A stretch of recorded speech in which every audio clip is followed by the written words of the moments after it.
Hello and welcome to AIPAD Talks, Depth of Field, our new series where AIPAD member galleries present on specific artists and their practice. My name is Irene Papaifthimiou, and I'm the Associate Director of the photography show presented by AIPAD, which will take place once again this April from the 23rd to the 27th at New York's Park Avenue Armory in New York City. We hope you will join us. Today, we are thrilled to be hosting this talk on Barbara Blondeau's work with Stephen Daiter and Amanda Bock. Amanda is the Lynn and Harold Honickman Assistant Curator of Photographs at the Philadelphia Museum of Art. She has organized numerous exhibitions at the PMA, and most recently, she has written extensively about Barbara Blondeau.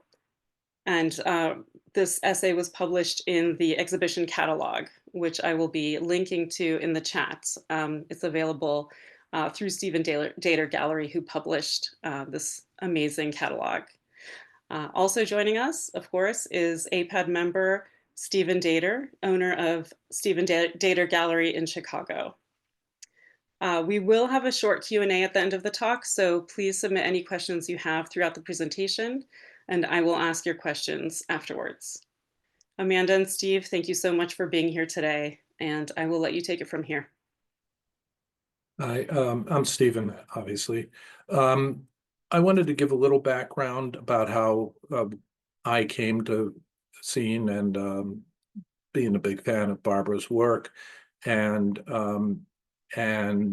then I will let, or I hope that Amanda will lead the conversation. My first experience with Barbara was I was returned somewhere in the mid to late 1980s. I was taking a trip back from New York to Chicago, and by chance we stopped in Rochester, and Nathan Lyons had organized a small exhibition where prints were for sale, and on the wall and in a bin or something like that, I saw a couple of Barbara's pieces, strip pictures. I had no idea what they were. I just fell in love with the visuals of them, and because they were pretty inexpensive, I was able to buy one or two. I was still a student and just about to start teaching, and there were a couple of $100. And as I got into the book trade as an avocation, and then into photography as a vocation, I kept track of Barbara's work to the extent I could, but there was very little on her. You know, she was in a couple of Time Life magazine, Camera magazine, and a couple of Time Life books and such, but really very few occasions where she came up, given how interesting I thought the work was. A few years later, I saw the Visual Studies Workshop, Philadelphia Museum of Art Memorial Catalog, and realized there was a lot of interesting work beside the strip pictures. And once I started the gallery, I became pretty friendly with Charles Swedland, who was one of the people at the Institute of Design and one of the important innovators and creative people there in the late 50s, in the 50s and 60s, and has continued to practice. And we talked a number of times about Barbara Blondeau's work. Several years ago, I met Jessica Johnson, and she invited me to take a look at the archive. And I went up there, spent 3 days looking at everything that was there, slides, you know, all the images, etc. And I realized that there was a really important body of work that very few people knew. We agreed that my gallery would represent the estate.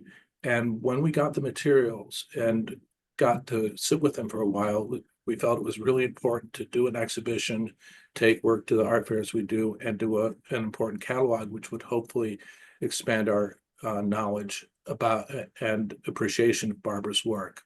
Towards that end, we were able to get David Lieb and Chuck Swedland and Joan Redmond to write appreciations. And then with a stroke of good luck, we were able to get Amanda to write an essay for us, which to my mind, I mean, I was blown over basically by all the information I found out that I didn't know, given that I had been spending a lot of time trying to get as much information as I could. So with that, you know, I'm ready. We're ready to have Amanda lead the conversation.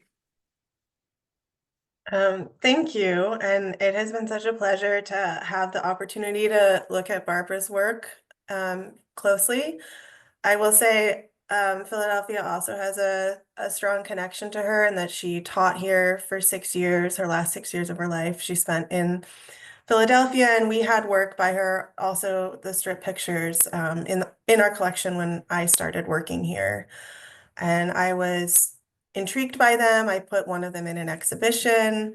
And then through spending a lot of time in Rochester, got to know her work better through the visual studies workshop, and the museum acquired, I think, 18 pictures by her in 2018, largely owing to our good relationship with the workshop, and also, of course, without, understating the importance of our relationship with David Lieb, who was Barbara's student and friend and has been an invaluable and wonderful source of information about Barbara's work. So with many thanks to him, I will ask to see the next slide, please. And um, I look forward to introducing Barbara's work to all of you. So I've opened the slides with a self-portrait that Barbara Blondeau made in 1966. You will see this image or a variant of it again later in the presentation. She, at the time, was a graduate student at the Institute of Design in Chicago. She was either, this was taken in the spring of 1966, she was teaching there as well. And if it was taken in the fall, she had already relocated to Indiana to teach at photography at St. Mary's College. Next slide. And then taken just 8 years later is one of, I think, the last photographs of Barbara. This was taken by David Lieb of Barbara Blondeau in front of her house in Philadelphia. By the flowers, it looks to be springtime. She would pass away later this year on Christmas Eve at the age of 36.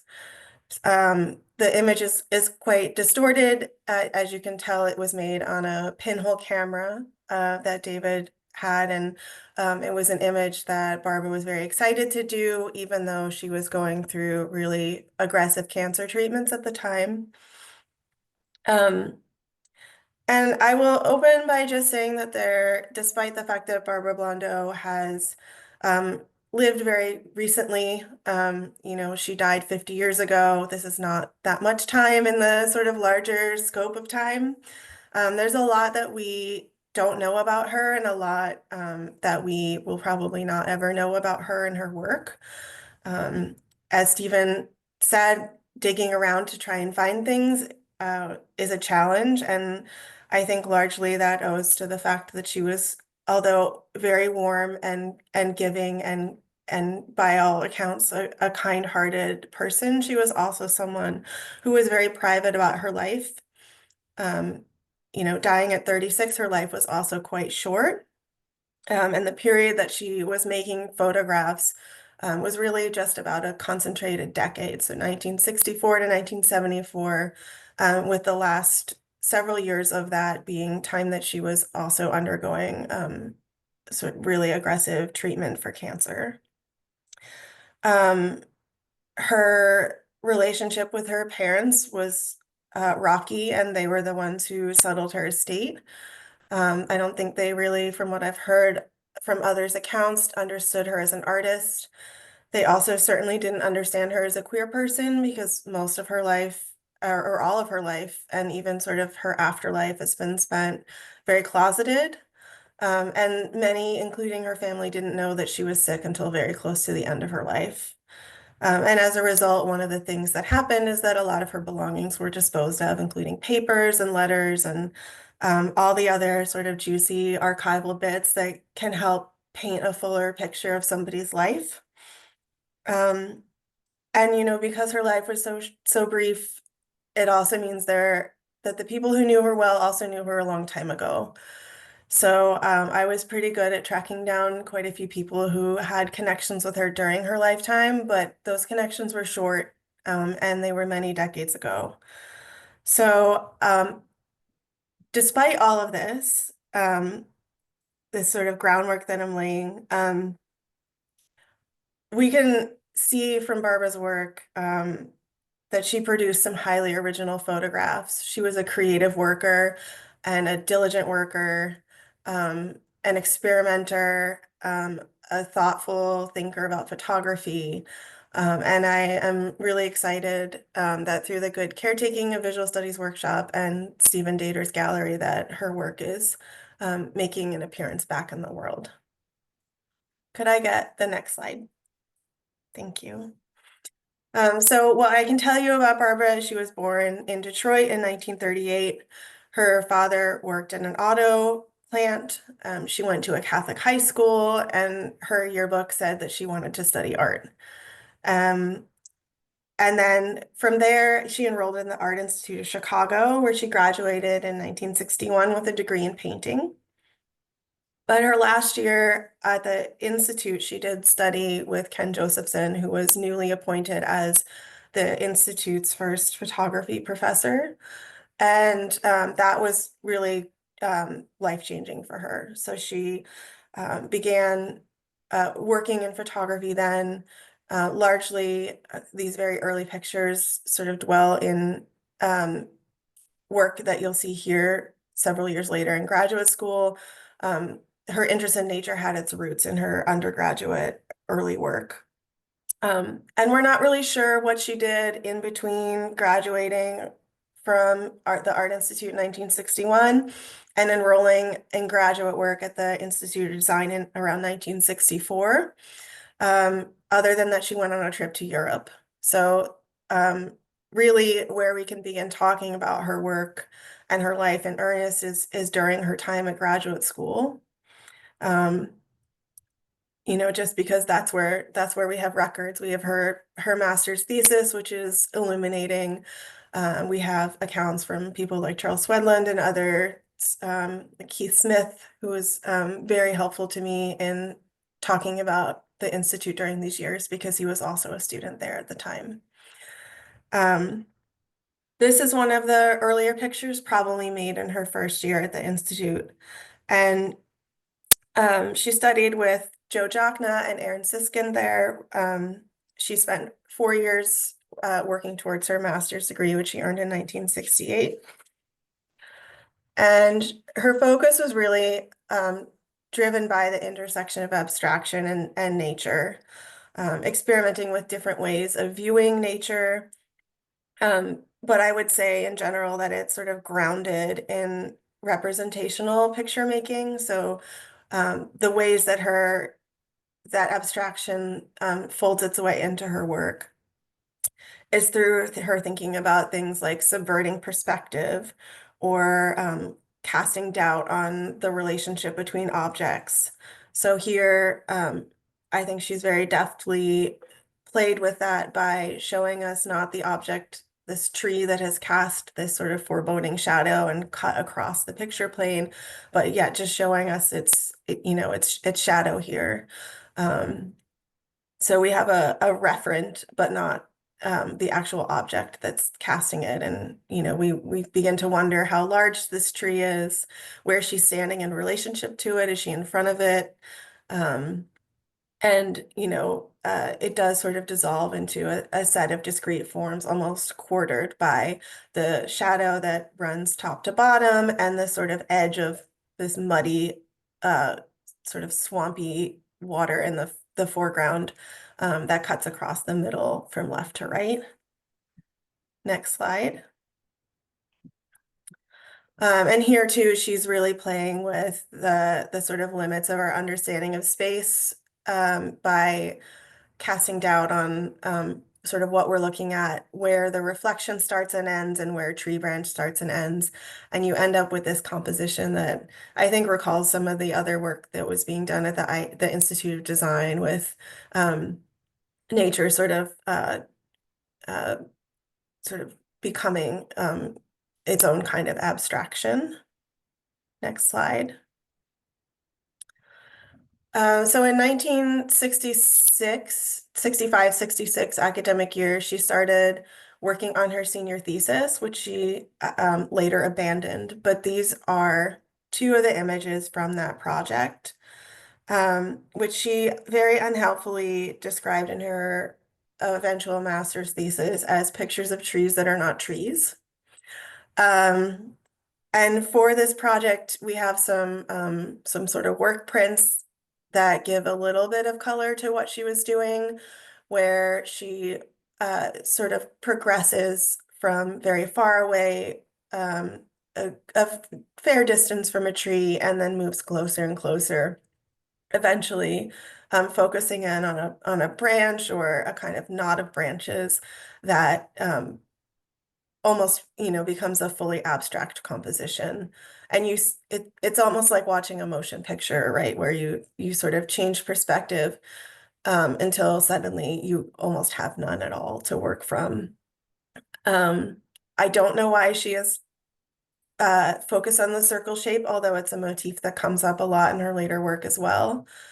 But this was, a project that is a little hard to explain, but that really does hold a certain kind of allure. The way that she has taken something that's very banal, right? Like just a tree in a forest, and turned it into something that can begin to look very strange and unfamiliar.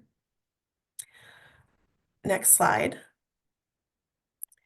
So in 1966, instead of finishing her master's thesis, Blondeau left Chicago to teach at St. Mary's College in Indiana.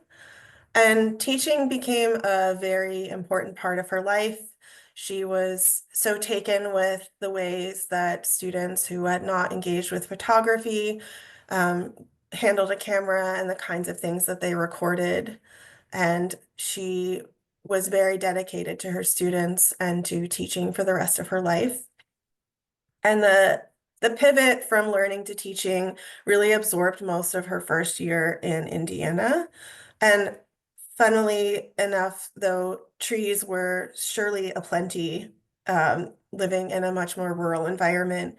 This is also when she really abandons the motif of nature, at least temporarily, and begins to focus on the human figure, on the nude, self-portraits, views of landscape, sort of urban landscapes, and other motifs that will permeate the rest of her career's work. And she also begins very deliberate and almost rapid fire experiments with different kinds of processes, and bringing a kind of lexicon of images into dialogue with different ways of printmaking. It's a really experimental year for her. She spends the summer of 1967 in total isolation with all of the enlargers from the school darkroom to herself because the students have gone home, and almost compulsively printing, trying different combinations of images, trying different combinations of image and process, and tossing out what she didn't think was successful and keeping what she thought was. And this is just such a generative and revelatory moment for her as a photographer and an artist and a thinker. So I'm showing you two related images here from this moment. So on the left is a self-portrait that she's made with a process that has been described to me as a non-photographer myself, as working with a black and white negative, but using color paper to make the print. And after exposing the sheet of color paper to the negative, while it's in the developer, flashing a light, and that effectively produces this kind of magenta and ochre palette that can shift a little bit depending on the temperature of the light that you flashed, and it gives a solarizing effect too. So we see that on the left, and then on the right, she's working with a high contrast film or high contrast paper rather, and combining multiple images in the darkroom. And a lot of these images recur, so but I don't, because so much is lost to us, I can't speak directly to the significance of the motifs that sort of appear again and again, other than to note that she was very fixated on cars. I don't know if this is sort of a vestige of growing up with someone who worked in an auto factory, or if it was just an interest she developed in her own. But there are a lot of sort of race car and muscle cars that pepper their way through her pictures over the years. Next slide. And this is a third view where she's got at least three images layered on top of each other, made in the darkroom, some of them inverted, some of them not inverted. I love the way that the sort of white telephone and telegraph lines sort of frame the eyes in this image. But again, these are experiments in composition, and I wish I knew more about how she sort of settled on these motifs, if it was purely an exercise in thinking through composition, if there were particular meanings that she ascribed to these, or particular memories that were associated with them. I will note that a lot of her cityscapes are kind of dark tonally, and I think there's a little bit of a film noir feel to them, and we'll see some more from Philadelphia later in the presentation. Next slide. And this is another image. She starts working with nudes in Chicago, or sorry, in Indiana at this time. I think her master's thesis indicated that she worked with a paid model. She also had a lover in Chicago who was the subject of at least one of her strip pictures. I don't know who's who, but this figure is one that she photographed, and I love the way that she, across the images that include this figure, really leans into this model or subjects like gangly limbs, and takes advantage of that by stretching the form out in different ways. And this one was made again with the color paper, black and white negative process. She's done multiple overlays of the same image, one atop another, and then there's a matrix, like a screen printing matrix that overlays the entire image. And hold on to this image, because in the next slide, you will see so many of them. And this is one that I really think is a tour de force, where she has what I can imagine as a non-practitioner involves a lot of photography and rephotography to have overlaid this negative, what looked like at least 100 times across this image. And here I really see her thinking a little bit about nature too, because if you don't immediately recognize that it's nude figures, there's something about this image that nods so much to, foliage and leaves. And it's a kind of obsessive reprinting of this particular nude that I find so intriguing and alluring and mysterious. Next slide.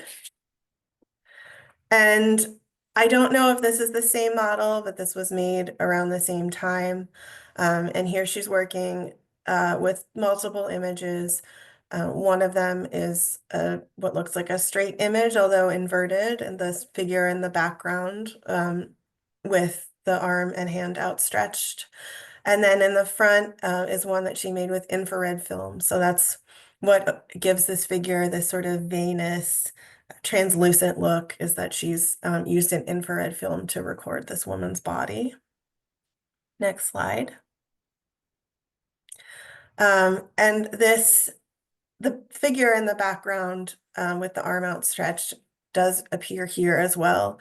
And this is one where, like many of the others, there's multiple steps that Barbara took to make the final image. So it began with several images of the same torso that she collaged by hand. So if you look at 1/4 of this image, originally she collaged those all together to form this circle shape. And then she rephotographed that image and here has quadrupled it. So put four of them on the same sheet in this almost design like pattern. It sort of reminds me of something that you would see for like a record cover or wallpaper, or it has a very decorative quality to it in multiple. But she also printed this solarized. She printed it with tones inverted. She printed it with that sort of dot matrix overlay as well. So it's a collage that she then sort of repurposed and recollaged into many other images. Next slide. So that was her summer of 1967. And then in the fall, she began making the images that would comprise her master's thesis, and that she became really best known for these images that we sort of colloquially call strip pictures. And the sort of origin myth of these images is that Barbara was working with her camera and the camera broke and the film wound all the way through in front of an open shutter and produced this sort of alluring image that showed both a kind of confluence of motion and time. And she began working in this mode. And I think the story is a little more complicated. Her master's thesis does indicate that she had seen some other images, surely the multiples that Ray Metzger was producing, the sort of distorted long strips that William Larson was producing in Philadelphia at the time. Barbara Crane had some multiple image whole roll series. There's sort of this confluence of photographers who all had ties to Chicago who were thinking about this long image or this kind of image that chronicles both motion and time. And in fact, Barbara, in my talks with Keith Smith, who was a student at the Institute of Design at the same time as Barbara Blondeau was, Keith recalls Barbara asking him how he made his images that had multiple frames overlapping one another. And he advised her that she was working with too expensive a camera, that she needed to get a cheaper model that would allow her to override the mechanisms that would prevent that from happening. And according to Barbara's thesis, she then took Keith's advice and fetched an old Rolly camera, a 2¼ square camera that had broken after she dropped it off a sand dune, and sort of rigged it up to be able to keep the shutter open and roll the whole roll of film through. So for these images, she worked first with a paid model and then with people she was close with. So that could be friends, it could be students or fellow faculty. We know there's at least a few of her colleagues from St. Mary's College and then later Philadelphia in these images, and would ask them to stand in front of, a darkened background most of the time, sometimes a light one, and just move. Her directions, by all accounts, were very open-ended. It was directorial in that they had to move across a certain fixed space, but not in terms of how they needed to move or at what pace. And as the figures moved, sometimes Blondeau would close the shutter for a little bit and have them sort of start at the beginning and reopen it. So when you see these black gaps, like the ones at the bottom, and especially, that's a time when she has closed the shutter and sort of repositioned the person who she's photographing. And the moments of blur are, at they show a kind of prolonged motion. It's a kind of mystery a little bit, looking at these sort of how long the shutter was open, how long the person was moving, in what way they were moving. But they have certainly their roots in things like Muybridge's motion studies and Edward Murray's, and they are really compelling and strong work, I think, and it really launched her from being someone who was experimenting to someone who was experimenting with a specific direction in mind. Next slide. She did carry this work over to Philadelphia. So one of the, sorry, I'm just looking at this date. This should say 1970, just so we're not fully confused about what we're looking at. She moved to Philadelphia in 1968 to teach at Moore College of Art and Design, which was a women's college for art studies. She taught photography there and was amongst the first cohort of photography teachers at that institution. And she then in 1970 took a teaching position at the Philadelphia College of Art down the street from Moore. She replaced Ray Metzger on sabbatical and became the department chair. So she moved from a department at an all-women's college to a department teaching as the, working as the department chair at a time when very few women were in such positions in a department that had 8 male faculty who were all teaching photography and film. And while she was at PCA, she made photographs of 2 former students, one of them named Warren, who you see here in this strip picture, and another named Karen. Sometimes working in the same mode as she had for her graduate thesis, sometimes using a slit scan, so you get more of a sort of linear, fragmented set of images of motion. Next slide. But Philadelphia, I think she was a little ambivalent about at first. She wrote a lot of letters to folks saying, I'm gonna transfer and teach over at PCA. I don't know. I've had so many great students, but I'm not really certain about Philadelphia still. But she did begin exploring the city she lived in. And amongst the many images she made here, these are 3 that she made again on an ortho film, that's very high contrast film, which she often backs with a colored backing board or hand paints, and sometimes both. So they're a little hard to read from here, but they're all sort of street scene pictures. The middle one is of a train station, and the one on the right is of a band playing on the street. Next slide. And her street photographs, are something that she's kind of exploring early, and I think is a way to get to know the city she's living in.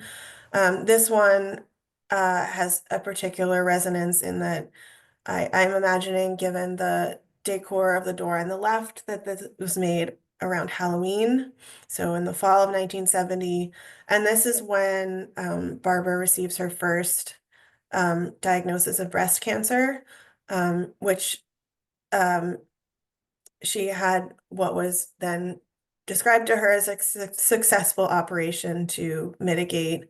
But there is something, I think, knowing that her time is not long in this image that is particularly haunting to me. It's a little bit innocuous, but then there is something so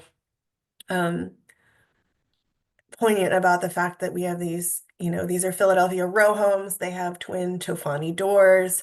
There is a very deliberate squaring off of this composition that she's done to kind of draw parallels between the 2 sides of this row and the ways that they're similar. And then one has this woman coming out very delicately balancing this young baby as she opens her door. And then the one on the left is bearing a skull and crossbones, presumably for Halloween, but it's also a little bit of a foreboding image. Next slide.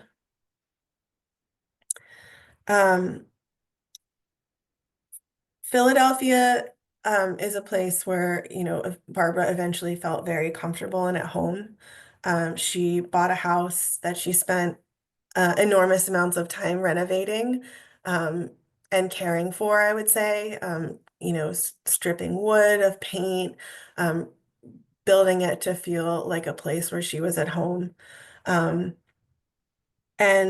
it's where she also began producing work that I think coheres into a series in a way that some of her earlier experiments, while highly original and exciting on their own, here she's thinking sort of the long arc of what a project could look like. And one of those are a series of photograms that she made of leaves in 1971 and 1972. And she was still always a lover of nature. She would go on long walks and sort of gather bits and bobs as she went through parks and the woods, and would sort of assemble these collections of things at her house, and often make photographs with them. So, I imagine, she's working in a darkroom situation, or within a darkroom to make these photograms. So I imagine when she was making them, as she's, relying on very limited light, if any, and that the sense of touch and tactility with these sort of brisk, crumbly, dried leaves was as much a part of the process. And I think in this one, you can imagine that this sort of arc that divides the smaller broken up leaves and the larger ones was made by just tracing a finger through um, the uh, the foliage and creating this design. Next slide.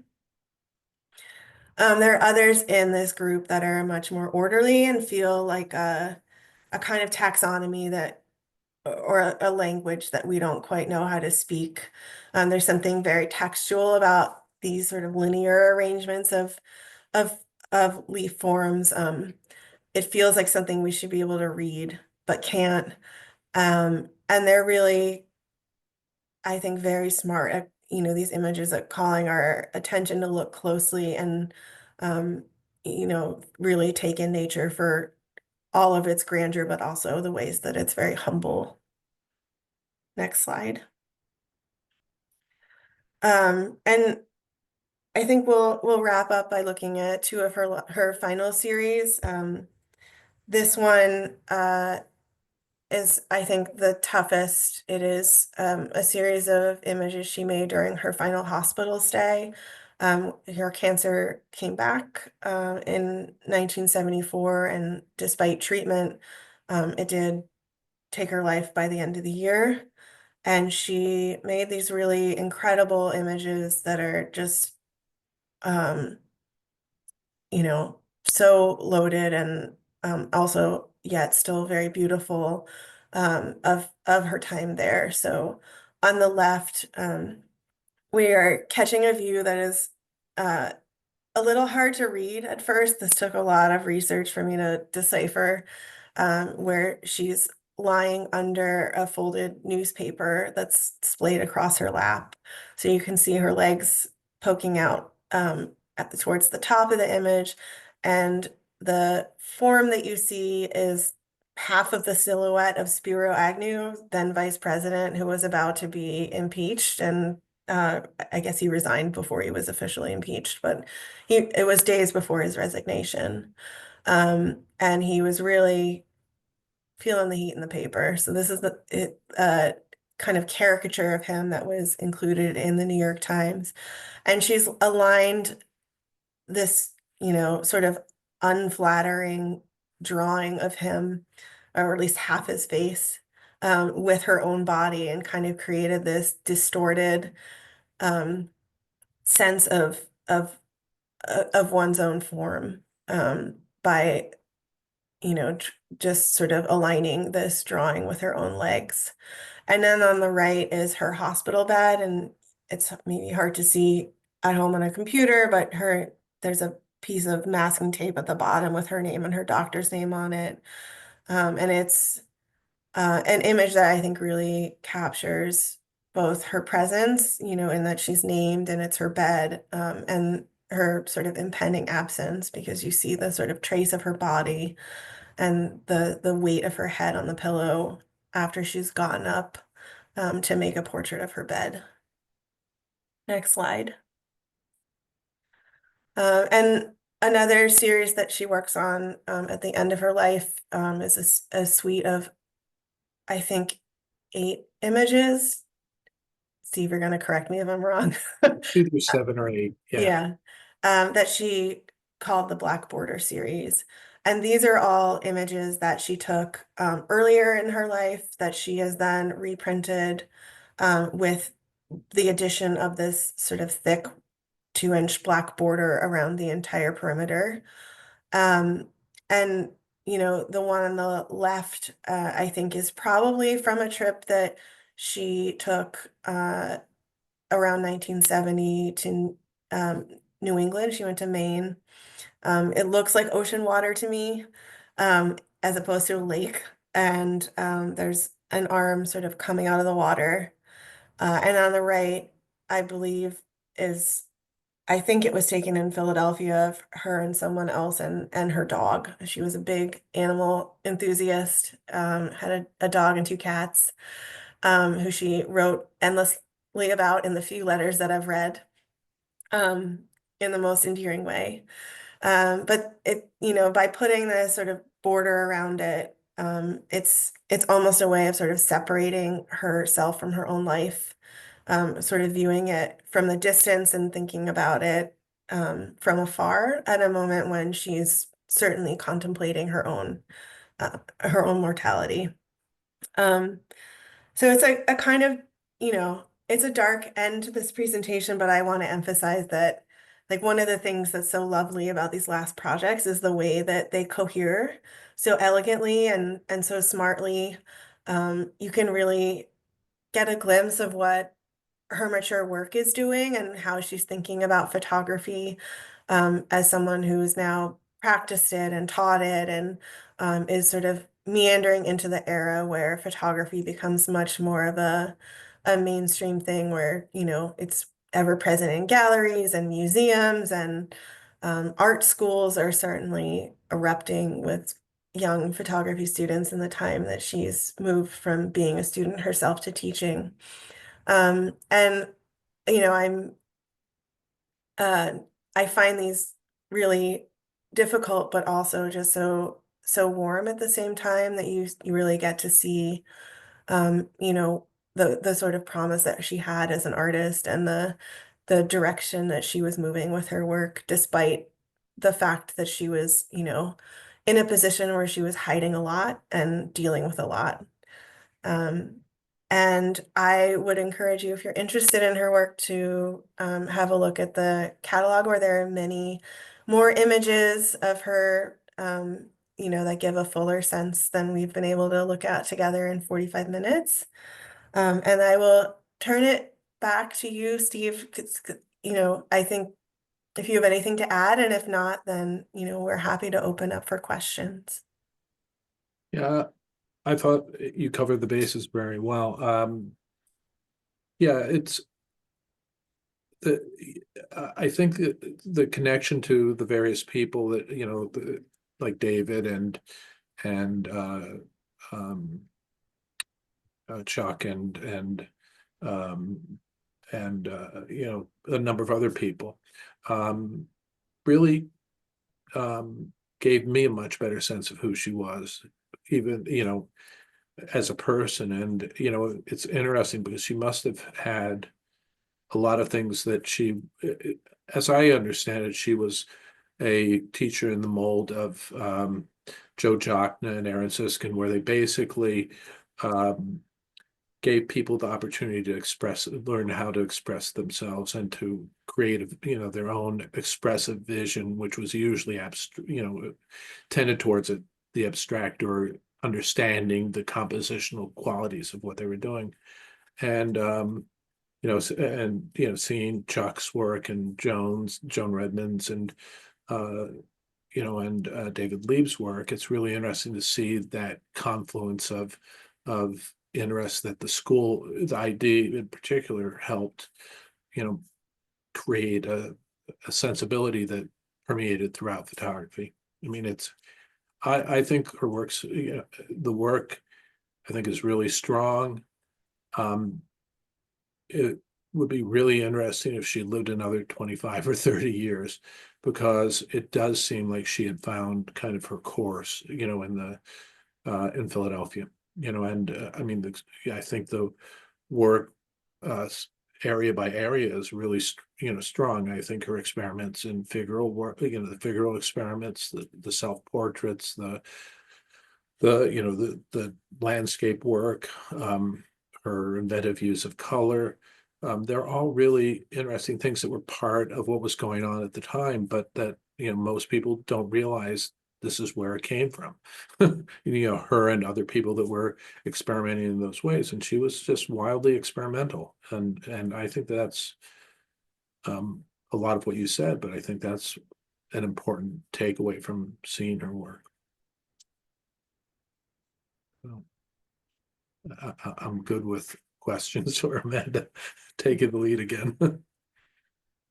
Thank you both so much. I was so floored to see Blondeau's work, Stephen, at AIPAD last year, and I was lucky enough to see the exhibition at your gallery this December. And I have a couple of questions actually for the both of you. It's just so remarkable how Blondeau's work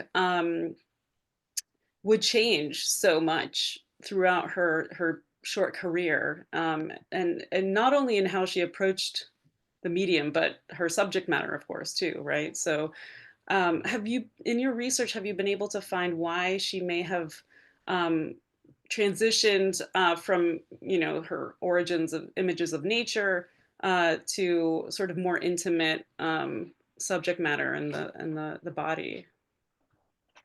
Yeah, I think for her it was really rooted in teaching.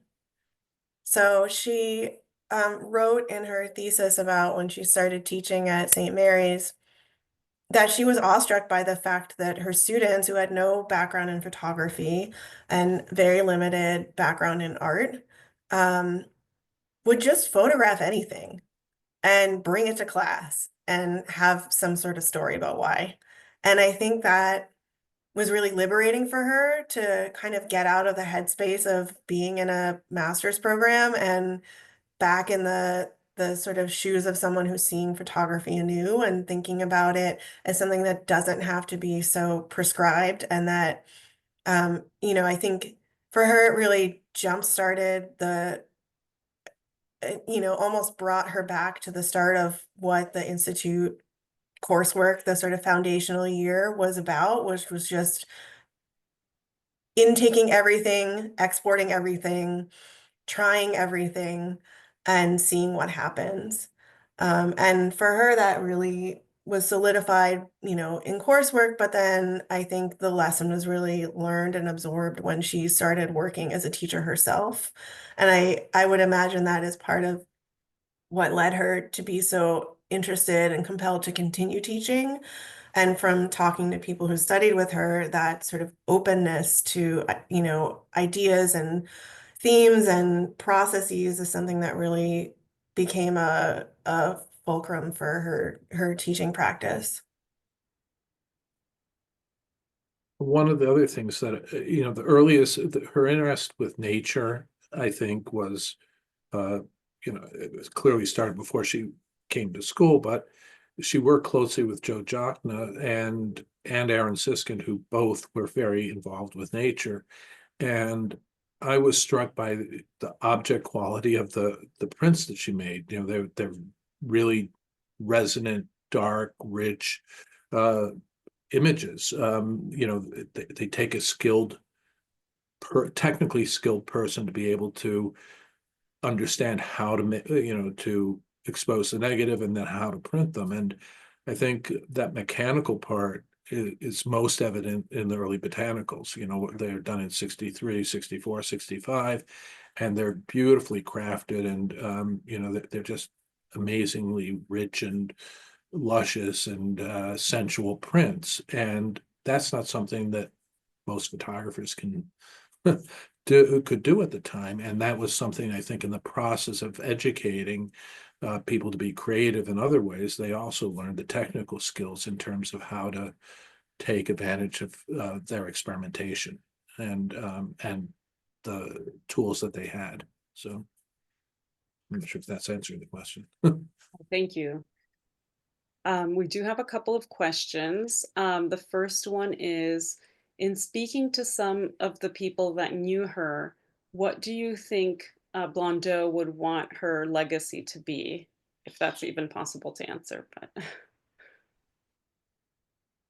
So hesitant to speak for her, um, because I think we just don't know. And I try to be very um, mindful of taking the lead that others who knew her took in sharing what they shared. So um, if others who knew her hadn't addressed the fact that she was a queer person in her lifetime who spent a lot of time very closeted, I would not have done that on her behalf.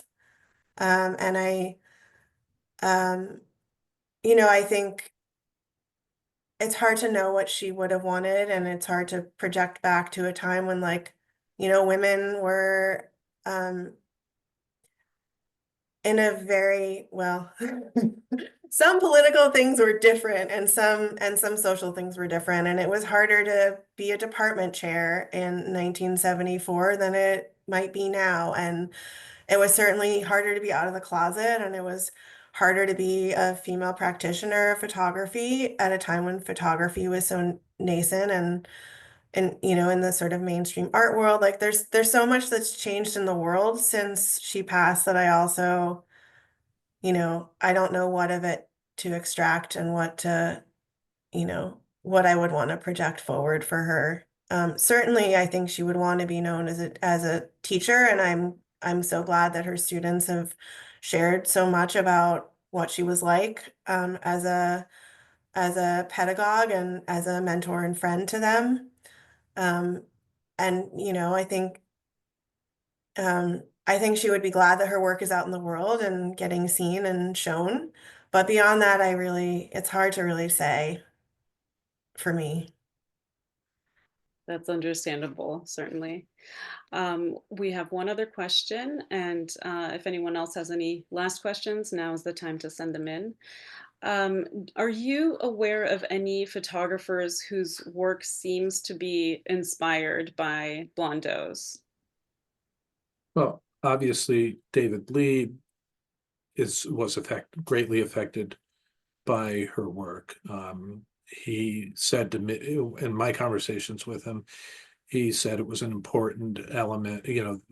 He did not know, in terms of her being queer, he didn't know factually that she was, because she wasn't able to come out at the time. But I think her passing and his caretaking and being involved, I mean, helping out, like when she went into the hospital, he'd stay at her place and such. I think it, helped him um, decide to come out. And the work, I mean, his work is really beautiful. And I think that, the detailed craft that Barbara had, the experimentation, um, was all, related in some way to his, he said that she didn't tell him what to photograph, and he started doing the pinhole work and was very successful at that. And then he started doing the light drawings. Again, I think it was affected by, by his contact with her. And, so I think that that's the case with a lot of people. But, you know, Amanda probably has talked to more people than I have, but several people, I mean, Chuck Swedland and she were good friends in the mid '60s, and I think that they traded ideas. They did a lot. They did a lot of uh, going out and photographing together, and I think that they were both wildly experimental in somewhat different ways, but very creative. So I mean, I think it was. Um, the photography community at that time was a community, and in a way that it became competitive, um, by the '80s and '90s, and I think places like SPE, Society for Photographic Educators, was a vehicle that in the '60s and '70s enabled people to um, be very much a community, sharing things. And ID, a lot of that came out of the ID and people like Nathan Lyons and Henry Holmes Smith, and that all had connections to the Institute of Design. So I mean, I think it's all about sharing sharing things, and I think that clearly you see it, and I'm looking forward to seeing it more, because I mean, I've become a big fan of David's work, not really knowing much about it before we engaged him to write a remembrance for us, and it's really beautiful work, and I'm sure we'll find out other bodies of work and work by people, that is really resonant and should be seen a lot more than it is. I mean, to address the question before a little bit, is my feeling is that, people need to know more about Barbara. I don't know what she'd say about it, but, again, very little was known. I mean, Amanda covered a lot of information that, would have not been seen if she and I hadn't engaged in producing this essentially educational catalog, even though it's like 75, 80 pages long with a lot of photographs. But it really, I do feel in the end that we're educating people about a very important but almost unknown figure. And there's a lot of those people, in the early days. Thank you so much. I have one last question that's come in. Where is most of her work, and where will it reside permanently? Well, it has resided at the Visual Studies Workshop for the last, 50 years or so. We have a lot of the work. I think there were about, depends on how you view it, there's about 700 pieces, but a lot of them were pieces that were part of something that wasn't completed. There's amazing negatives, which in Amanda's essay, she talks about these performative things. There's all kinds of really cool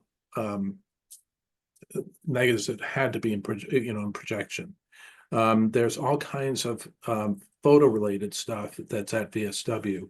We're working with the estate. We're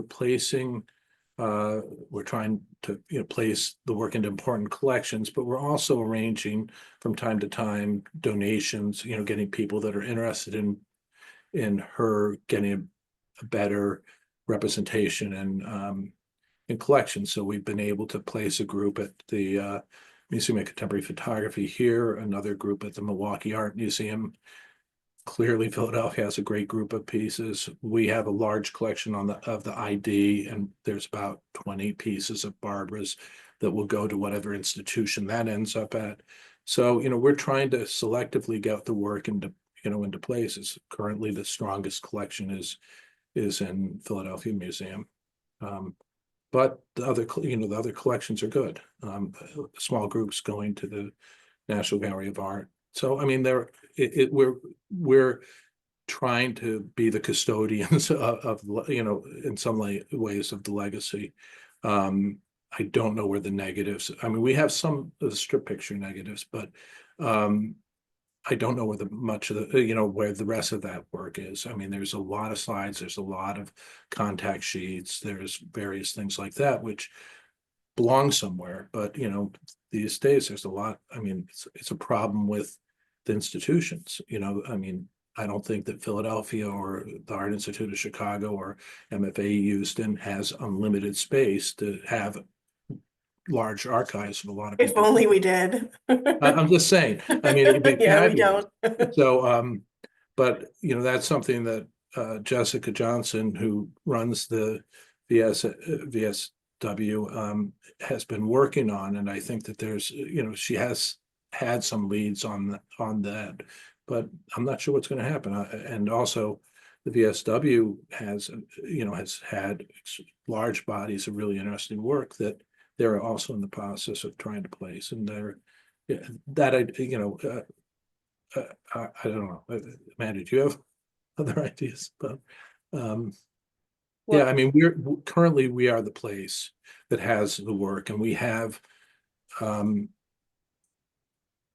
large amount of the various bodies of work that, we tried to selectively pick what we thought were interesting works in each of the areas, self-portraits, the use of color, the, different types of experimentation. But in terms of the